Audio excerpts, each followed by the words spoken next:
ngoài kia chục năm giờ cũng đã có dư gom về quê cưới nè.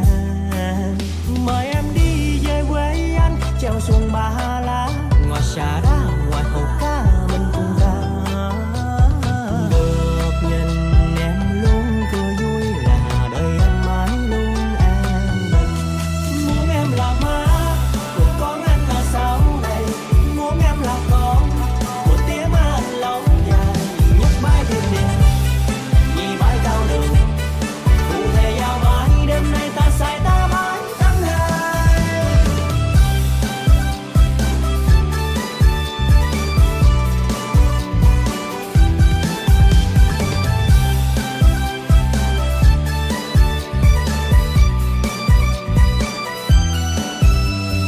Em ơi nói nghe nè, người quê mình chân chất, đừng nhà anh cứ đi bằng chân đất.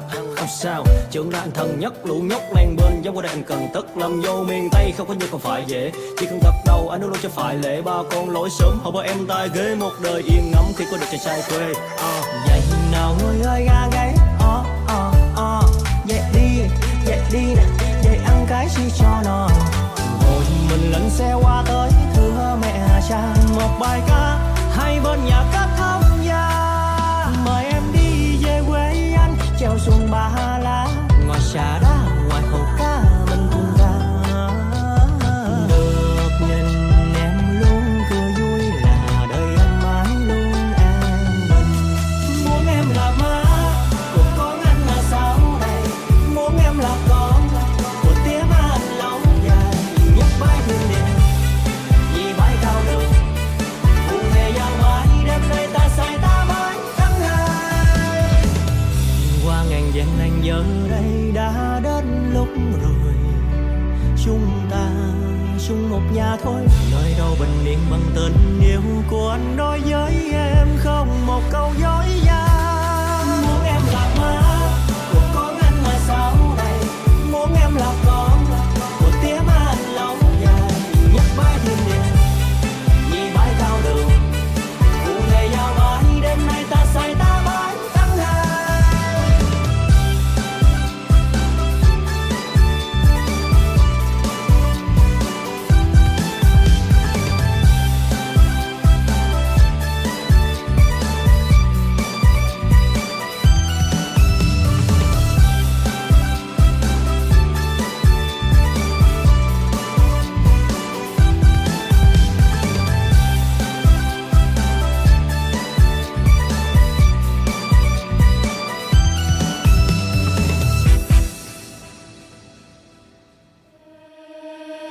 Yêu là cùng nhau trong tay đi dưới con đường, là cùng trao cho nhau ngọt môi hôn, là vòng tay yêu thương ôm mãi không rời, từng phút sẽ tuyệt vời. Yêu là ngày em bên anh không chút yêu phiền, từng buồn lo trôi qua ngày bình yên, nồng nàn ta trao nhau giây phút tuyệt vời, nguyện thề luôn bên nhau mãi. Dù thời gian trôi qua vẫn luôn bên người, dù ngày tháng phôi pha ta vẫn không cách rời, bên nhau suốt đời cùng xây giấc mơ chung đôi. Hãy bên em thật gần nhé anh, để cảm nhận những yêu thương từ trong trái tim này, dành hết cho người. Hãy trao em nụ hôn đắm. Vâng, kính thưa hội chủ cưới, chúc dòng bà kính mến, và đến giờ phút đây sự hài hiện diện trên sân khấu này đó chính là những người cha, người mẹ thân yêu của các dòng và chú rể. Kính thưa quý vị, chúng tôi những làm chương trình xin thay lời cho hai bên gia đình, đỡ lời cho các dòng và chú rể. Xin gửi lời cảm ơn đến toàn thể tất cả quý vị đã dành thời gian quý báu của mình đã trở về đây để cùng chung vui cùng với gia đình. Và trong lúc tiếp đón cũng như tiếp đài có gì chi sơ sót, rất mong quý vị chúng ta hãy viết tình thương, mến thương dành cho gia đình cũng như cô dâu và chú rể. Chúng ta nề tình bỏ qua cho. Vâng, cái tuổi cưới chúc dòng và kính mến, cho có lẽ tất cả chúng ta cũng đã biết, một năm thì chúng ta có 12 tháng, 12 tháng thì chúng ta có 365 ngày, một tháng thì chúng ta có 4 tuần, một tuần thì chúng ta có 7 ngày, một ngày thì chúng ta có 24 tiếng, phải không vậy?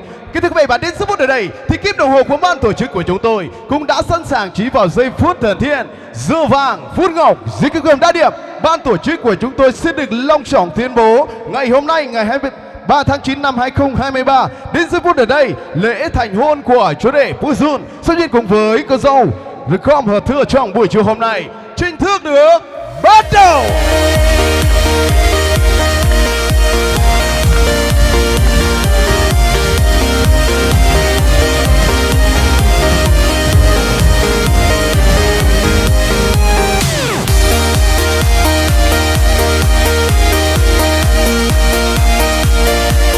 Vâng, kính thưa hội trường cưới, rất là kính mến, ngày hôm nay là ngày vui trọng đại của hai bên gia đình.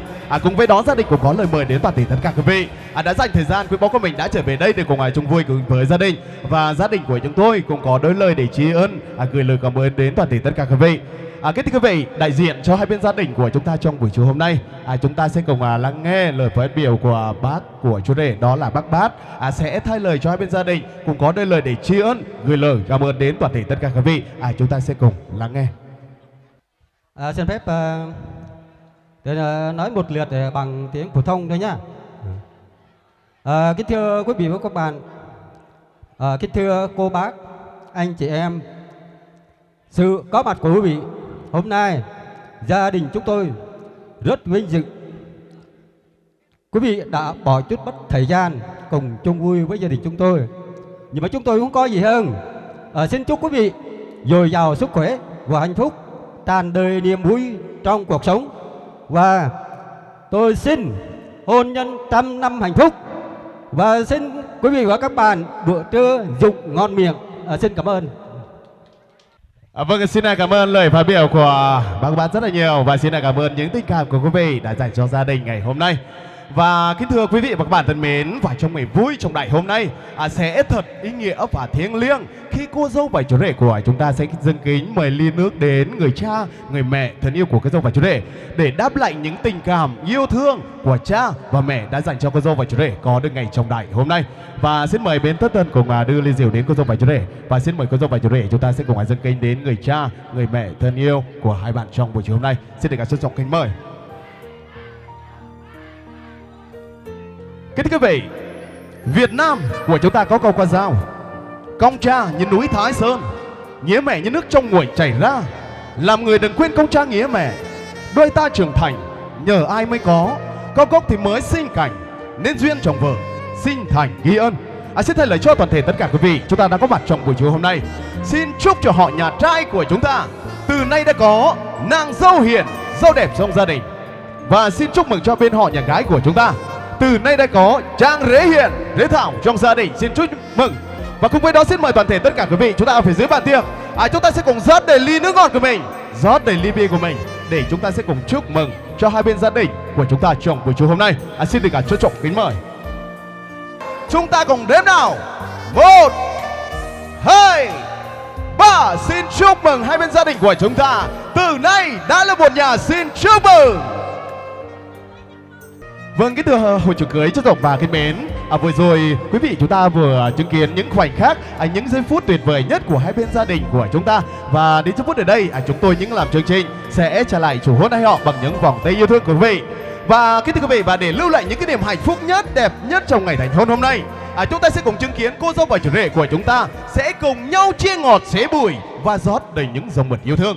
Và xin mời chú rể sẽ cùng nắm tay cô dâu thưa về phía bên tay trái trung tâm sân khấu tình yêu, nơi có chiếc bánh kem để hai bạn cùng cắt chiếc bánh phu thê. Xin được trân trọng kính mời.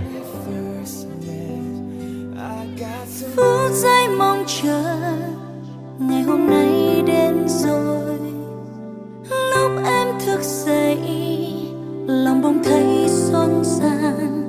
Ngày hôm nay ngày vui nhất trong cuộc đời, ngày em sẽ là một nửa đời anh.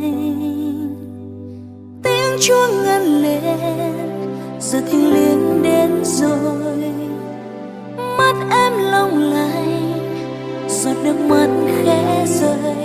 Niềm hạnh phúc hòa theo nước mắt em rồi, nụ hôn ấm nồng đặt lên khóe môi. Ngày vui nhất đời anh, ngày vui nhất đời đẹp xinh xinh có tên hai đứa mình, ngàn lời chúc bình an, đôi bàn tay siết chặt, hai chiếc nhẫn kết lại, mình chơi cho Thi nhau ngày đôi, vui hôn nhau đi. Cho một tràng pháo tay quý vị ơi. Đây là nụ hôn đẹp nhất 2023 tại tỉnh Gia Lai của chúng ta. Vâng, kính thưa quý vị và các bạn thân mến, xin cảm ơn toàn thể tất cả quý vị chúng ta cùng đồng hành cùng với ban tổ chức ngày hôm nay. Và kính thưa quý vị, vừa rồi chúng ta vừa chứng kiến những khoảnh khắc, những giây phút rất là tuyệt vời, rất là hạnh phúc của chú rể và cô dâu. Và kính thưa quý vị, và cho cái lẽ đến giây phút ở đây, chúng tôi những làm chương trình sẽ nhường lại trung tâm sân khấu tình yêu cho quý vị. Và xin mời quý vị những ai cũng đã đến tại đây đem theo những món quà chúng ta chuẩn bị từ rất là lâu để chúng ta cùng mong chờ đơn đợi trong buổi chiều hôm nay để chúng ta cùng tặng cho cô dâu và chú rể. Và đến giây phút ở đây xin mời quý vị những ai có món quà để tặng cho cô dâu và chú rể, xin mời quý vị chúng ta cùng trở về sân khấu tình yêu để chúng ta cùng trao quà cho cô dâu và chú rể ạ. Xin mời. Để họ tặng quà đó.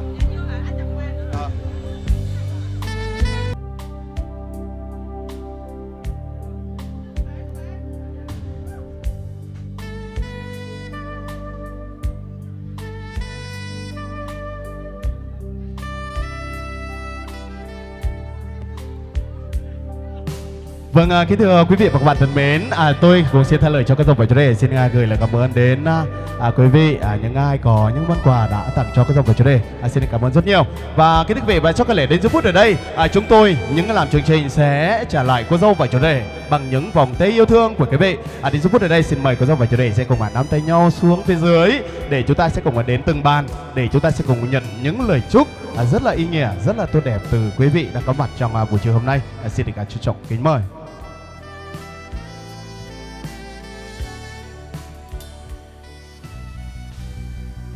Yeah, come on. Maya, Maya, Maya, Maya, Maya, Maya, Maya, Maya. Yeah. Come on.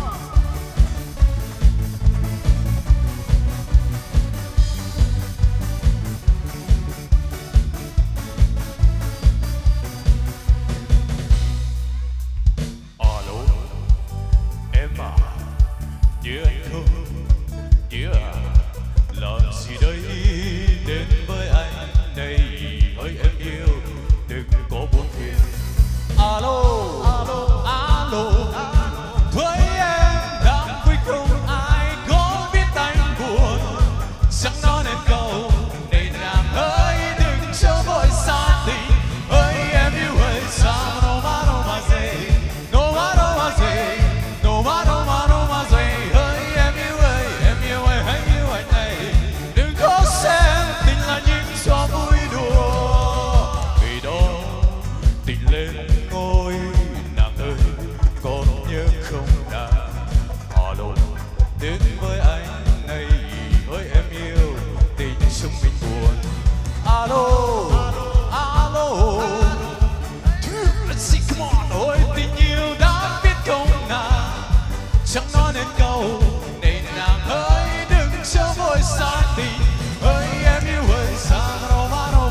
rất là nhiều.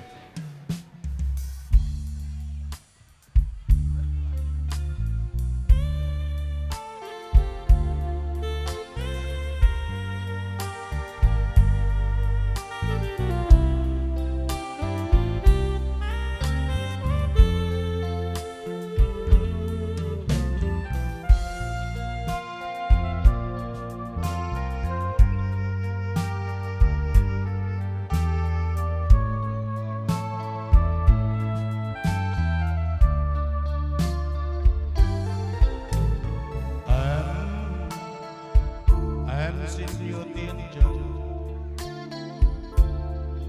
về bên anh, mang bao nhiêu thơ mộng.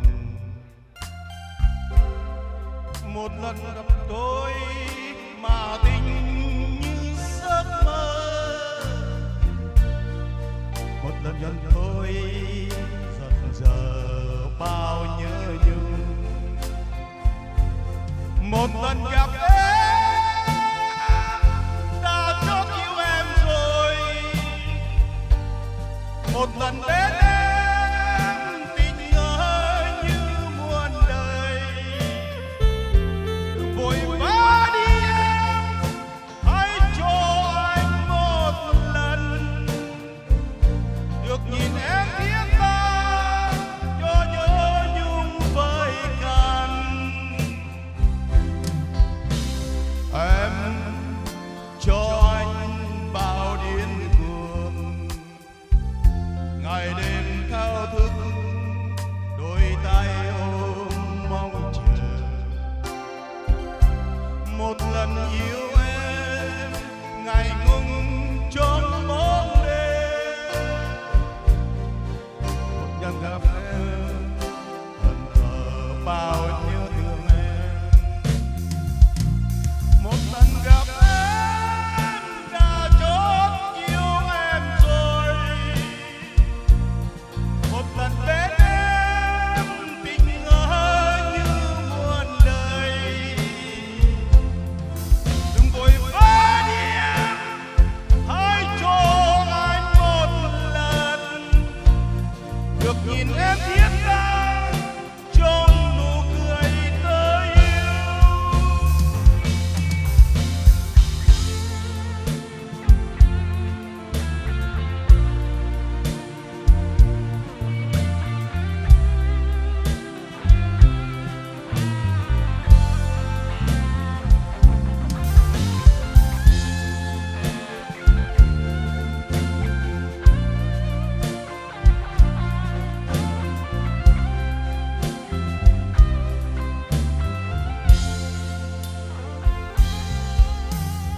Em cho anh bao điên cuồng, ngày đêm thao thức, đôi tay ôm mong chờ. Một lần yêu em, ngày ngóng trong bóng đêm. Từng ngày qua còn thở bao nhớ thương em. Một lần gặp em đã chót yêu em rồi, một lần bên em tình ơi như muôn đời. Đừng vội vã đi em, hãy cho anh một lần được nhìn em thiết tha trong nụ cười tơ yêu.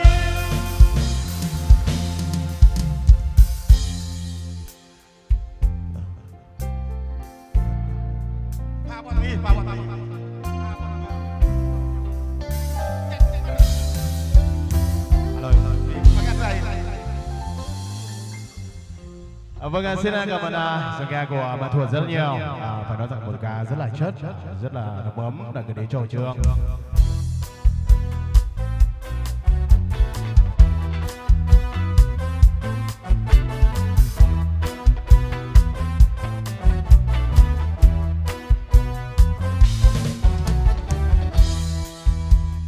Đang có anh chiều nay mà đã nhớ anh ngày mai. yêu nhau ngất ngây đêm nay, trọn kiếp sẽ không hề phai. Yêu anh em sẽ yêu anh, dù mãi đây tình có chết. Yêu anh em mãi yêu anh, dù có cách xa một đời.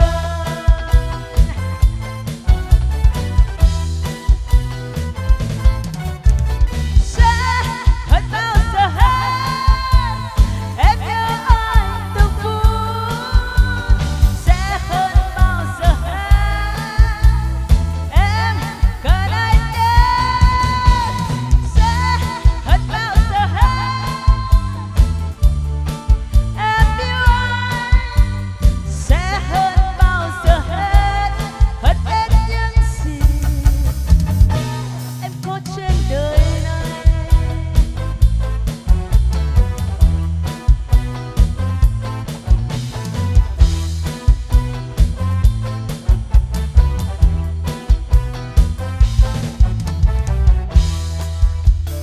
Đang có anh chiều nay, mà đã nhớ anh ngày mai. Như nhau ngất ngây đêm nay, trọn kiếp mãi không hề phai. Yêu anh em mãi yêu anh, dù mãi đây tình có chết. Yêu anh em mãi yêu anh, dù có cách xa một đời.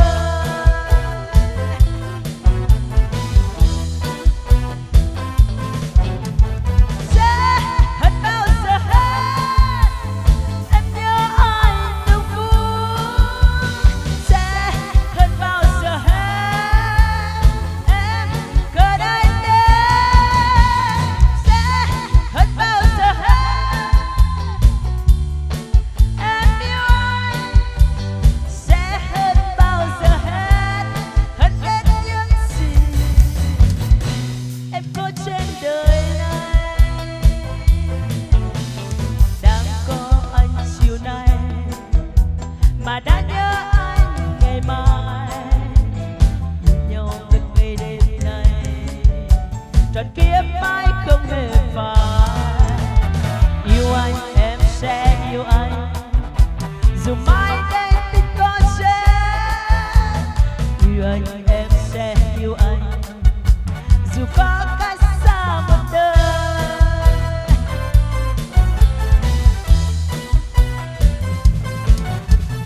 Sẽ hết bao giờ hết, em nhớ anh từng phút. Sẽ hết bao giờ hết, em cần anh đến. Sẽ hết bao giờ hết, em yêu anh. Sẽ hết bao giờ hết, hết những gì em có trên đời này.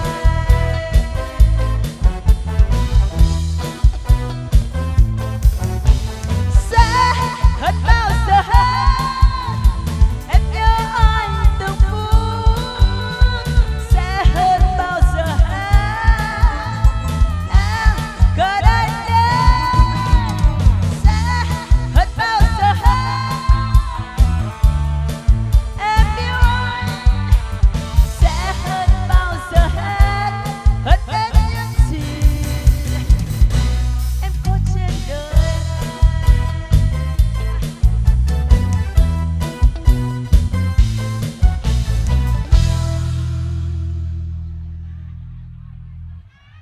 Vâng, xin cảm ơn giọng ca của chị Blade rất nhiều. Và nó sẽ là một ca khúc rất là vui nhộn, một giọng ca rất là ngọt ngào.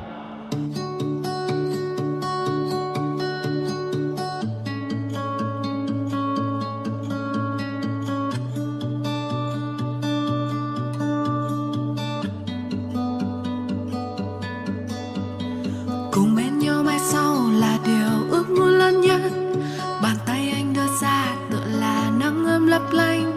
Này không gian bao la thuộc về cho riêng hai ta. Cho tình yêu trăm năm nở hoa, biết bao giấc mơ ngọt ngào. Đã từng khó xuyên qua đêm, tình mộng gối đã ướt đẫm. Chợt anh như hè qua ngập tràn ấm áp nắng sớm. Dù hai ta ra đi và dù hai ta ra đi, vẫn còn đây bóng dáng điều xa xưa ta thề nguyện qua rồi. Cùng đi ngàn năm về sau mình vẫn có nhau. Tô màu lên trái hoa tình yêu chúng mình, đất tan mà sương mù kia còn vương vấn. Không buông bàn tay, đắm đuôi mê say. Là anh cùng em vượt qua màn đêm tối kia, kiên cường khi đạp qua từng con sóng xô. Ngoài khơi biển xanh trời cao này rộng lớn, phiêu du cùng nhau bỏ lại đầu đất phía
Vâng, xin cảm ơn giọng ca của em mình rất là nhiều.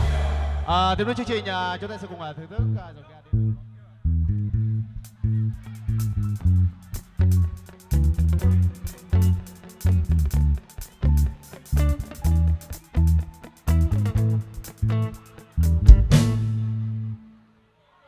Khi đôi môi anh còn đỏ màu, em muốn nói em yêu anh. Khi em còn trong hơi thở, lại cần hôn anh đi. Khi con tim không còn trên đầu, khi hay mất em hay em nói em sẽ tìm lại, về lại cần hôn anh đi. Lại gần hôn anh sẽ đã mặt rơi đâu đâu đâu. Lại gần hôn anh đã rời vơi. Rồi còn nỗi đau kia là núi đây là nhà đâu đâu đâu. Rồi còn nỗi đau em không muốn đi thật xa. Ta chỉ sống một lần trên đời, suy nghĩ lắm chi em ơi. Bao nhiêu yêu thương trên đời, phải gặp đi trên đôi môi. Lại gần hôn anh sẽ đã mặt rơi. Lại gần hôn đi, anh đã rời vơi. Giờ còn nỗi đau kia là núi hay là nhà đâu đâu đâu. Giờ còn nỗi đau em không muốn đi thật xa.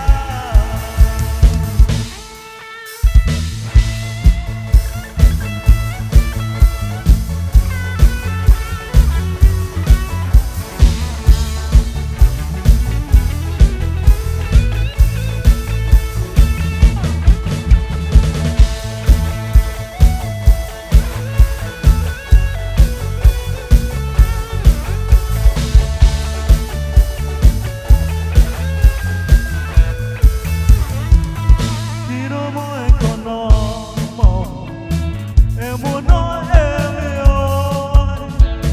Khi em còn trong hơi thở, về lại gần hôn anh đi. Khi con tim không còn trên đầu, khi hai má em hay em nói em sẽ tìm lại, về lại gần hôn anh đi. Lại gần hôn anh sẽ đã mặt rơi. Lại gần hôn anh đi, anh đã rời vơi. Giờ còn nỗi đau khi là núi đây là nhà đâu đâu. Giờ còn nỗi đau em không muốn đi thật xa. Chỉ còn nỗi đau em không muốn đi thật xa đâu đâu đâu. Giờ còn nỗi đau em đã rời vơi.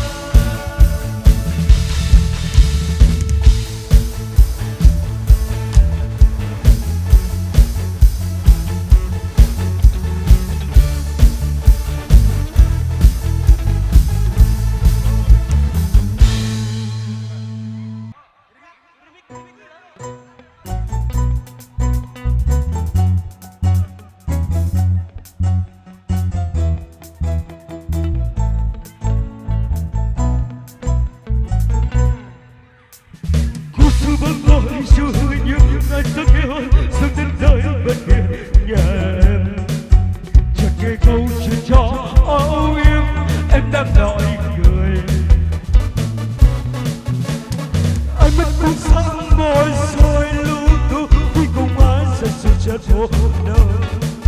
Chỉ một người nhìn anh nhìn nghe con tim đang khóc lại. Một hai và 4 năm say lặng yên nhìn em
của chúng ta. Tại lắng nghe như tâm trí án đối với anh như là một thói quen. Cố phải tin đi vì mỗi ký thức rất sẽ quên. Đêm rất nhanh để trôi qua nhớ khi mãi anh đã nghe chuyện khác rồi. Cố phải tin đi vì mãi ký thức rất sẽ quên. Như bao lần với cô vẫn xa mà làm đâu em. Thì như đôi ta sung sướng như thế mà. Baby you are alive, so be you alive, baby, baby, baby, baby. Anh cũng đã không nắng hơn nữa lúc bên gió khi em quay ngày xưa. Chỉ anh nhìn em giận dỗi vây của chúng ta. Tay lắng nghe như tâm trí anh đối với anh như là một thói